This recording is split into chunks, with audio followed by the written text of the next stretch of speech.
Joining us now is former Florida Congressman Lieutenant Colonel Allen West. He's a 22-year veteran of the United States Army. Colonel, thanks a lot for joining us this morning. So, pretty simple question. Tucker. Can the president make good on that promise? Of course he can, and I think that he doesn't understand the series of miscalculations and unintended consequences that can come from it. And I think going back and trying to use Iraq and Afghanistan, it was really a disingenuous cheap shot. First of all, we need to understand that the casualty rates under the Obama presidency has increased in Afghanistan. And then furthermore, with Iraq, if the president had maintain some type of strategic vision instead of a campaign promise and done as the generals recommended, leaving a residual force in Iraq, we probably would not have Iran transiting through Iraq on the ground and through airspace to reinforce Bashar al-Assad in Syria. Now, I will tell you that the president did not mention the word Libya, which is a military action that he embarked upon without congressional approval. And look at what happened in Libya. We deposed Muammar Gaddafi. Now we have Islamists all over the place.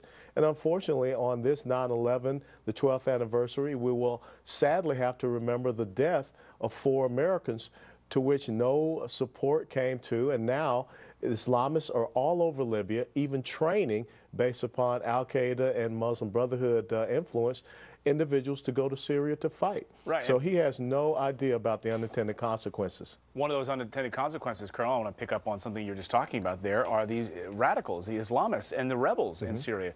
Can we be assured in any kind of capacity that they're on our side, that when we degrade Assad's forces, that somehow democracy will take hold in a country? No, absolutely not. And you see that played out in Egypt when the president embraced the Muslim Brotherhood and President Morsi there, and what happened, and thank God the Egyptian military is taking action against them. Look, Tucker, very simply, the only way that you can ensure that chemical weapons are not used by anyone in Syria is to go in and secure the chemical weapons stockpiles. And when the president says we're not going to put boots on the ground, that means that those chemical weapons stockpiles will remain there for Hezbollah, for the Syrian army, for the rebel forces, for whoever, to get control of them and continue to proliferate them all through Syria. So this feel-good thing, this emotional thing that you have talked about of going in and bombing airfields and bombing empty hangars and things of that nature, that's not going to degrade his capability. And even so, if it does degrade his capability, then it's going to elevate the ability of these rebel forces who are backed by Turkey, Qatar, Saudi Arabia, Muslim Brotherhood, to have the upper hand. And the Free Syrian Army would have to defeat Syria's Assad's army and then also have to defeat the Islamists.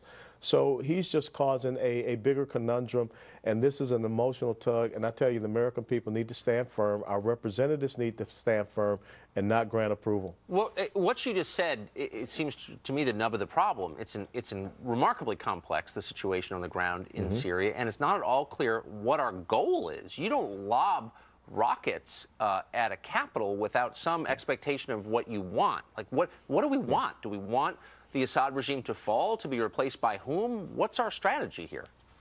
Well, that's the most important thing. There is no clear strategic, operational, or tactical goal or objective.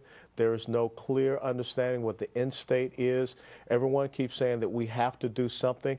I will tell you that if you do something and you don't do it effectively, then you can cause, like I said, the second and third order effects that you're not prepared to contend with. You know, this administration has not thought through the action, reaction, counteraction decision matrix that the military is taught to do. And earlier you talked about the different machinations of all of these strategic plans. They are not clear on what they want to have accomplished. Well, we'll see what the president says this morning on all these Sunday talk shows and what sort of answers before he addresses the nation on Tuesday. Lieutenant Colonel Allen West, always great to see you here on Fox and Friends. Thanks so much. Thanks so much. A voice of experience.